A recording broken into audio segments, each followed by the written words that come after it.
echoes of the silent future. The duel in Dudael. The old man watched the band with an unreadable expression before speaking. "Welcome to Dudael," he said, gesturing to the desolate, ash-strewn wasteland around them. Without another word, he walked them to a jagged hole in the earth that exhaled heat and the faint sound of wailing. Without hesitation, he leapt in. The band exchanged uneasy glances. Justin, clutching the guitar, made the first move, jumping in after him. One by one, the others followed, gravity pulling them into the void. As they fell, an unseen force began to slow their descent, like invisible hands cradling them. They landed gently, stepping out onto the rocky ground of what could only be described as hell. The old man stood before them, now surrounded by flames that seemed to obey his presence. "I am Belial," he declared, his voice reverberating like thunder.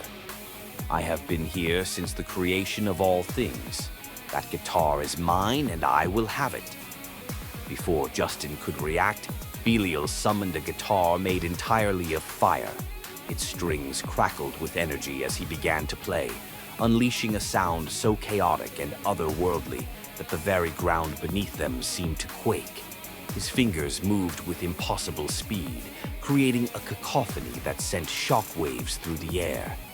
Justin stepped forward, his fingers trembling as he gripped his guitar.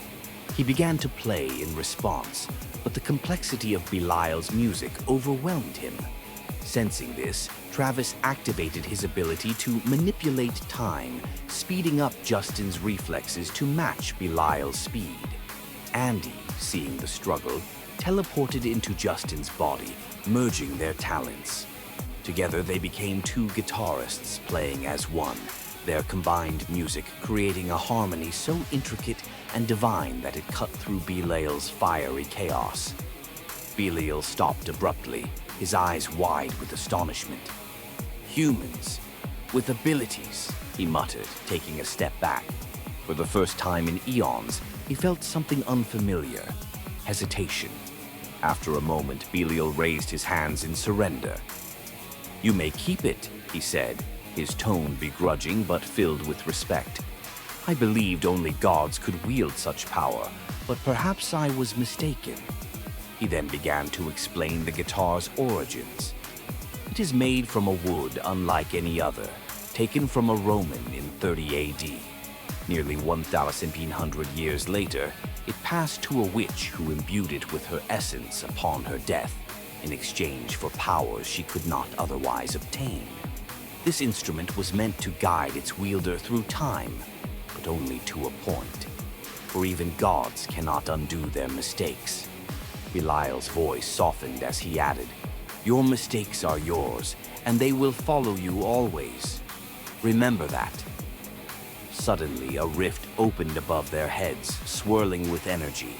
Without warning, the band was sucked into its vortex, and when they landed, they were back on Earth, standing in a desert beneath dark rain clouds. In the distance, the faint outline of the pyramids loomed through the haze. The band stood in silence, rain beginning to fall as they processed what had just happened. The world seemed more desolate and out of place. The guitar in Justin's hands hummed faintly, a reminder that their journey was far from over.